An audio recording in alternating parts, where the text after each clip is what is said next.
Tēnā koe Carmel Cipollone. Tēnā koutou katoa.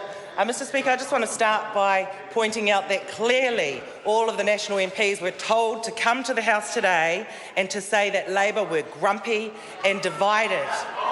Clearly, Mr Speaker, those are the lines of the day. But Mr Speaker, we're laughing on this side of the House because we've never seen that national government so solemn as what we've seen them in the last 3 weeks. They are rattled, they are solemn. Clearly, Mr Speaker, they are in trouble and they know it. Now, Mr Speaker, the reason that we know, they know, that they're in trouble is that every time they're in trouble, every time there's a major drama and the National Party are in the centre of it, they come out kicking the beneficiaries, kicking the poor people. So what have we seen over the last 2 weeks? We've seen the National Party in serious trouble over the Serco situation. We've seen the National Party in serious trouble over the fact they're doing nothing about this housing crisis. And so what do they do in response to it? Do they do anything to rectify the Serco situation? Not really. Do they announce any good policy to address the housing crisis? No, they don't. What they do is they send Paula Bennett into the National Party conference to announce that they will be placing sanctions on Housing New Zealand waitlisters who turn down houses. Now, how important is that for all of New Zealand? Is that important? No.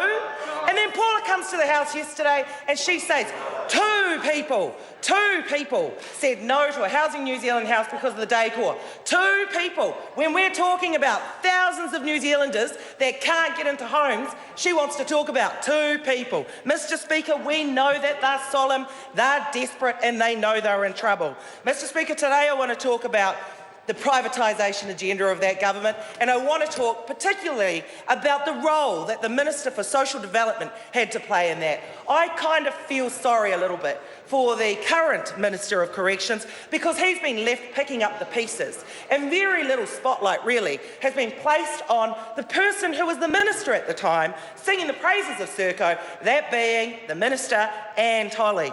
And I just want to quote Minister Anne Tolley on her view of Serco and the privatisation of prisons. She said, "This PPP, public-private partnership, will give us exposure to world-class innovation and expertise." That's what she said in 2002 when she was the Minister of Corrections. She said it will provide a modern facility that is safe and secure and well-equipped to rehabilitate and reintegrate prisoners. Well, have we seen a safe, have we seen a secure prison under Serco? No, we haven't, Mr Speaker. Mr Speaker, we heard in 2012 from the Minister Anne Tolley that the prison operator Serco had made decent progress in its first year. That's despite, Mr Speaker, the company failing to meet half of its performance targets in that year. Mr Speaker, even though Mrs Tolley said Serco had made a lot of mistakes and that she was not satisfied with its performance after 2 inmates escaped, within a year of Serco taking over Mount Eden Prison, she resisted all calls for Serco to be stripped of its contract. She said she retained confidence in Serco because she was expecting a much better performance in the second year. Well, did we see a much better performance in the second year for Serco? No, we didn't, Mr Speaker. And poor Sam Lutuinga is left picking up the pieces because of decisions that that minister made. Mr Speaker, I just want to point out what really scares me here is not only the fact that she was the Minister for Corrections, and actually she was responsible at the time, and she's basically put poor Sam Lutuinga in a sticky situation, but that now she takes that same agenda over to the social sector. And even though we can all see very clearly that Serco has failed and is continuing to fail and probably will continue to fail, she still refuses to discount the idea of them having any role to play in our social services, Mr Speaker.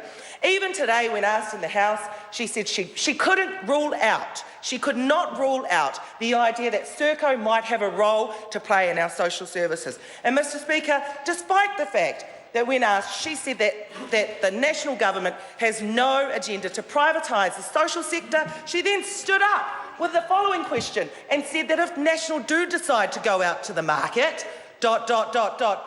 She has not ruled out privatisation, and yet she stood here and barefaced told us mistruths in the House by saying that there was no plan to privatise.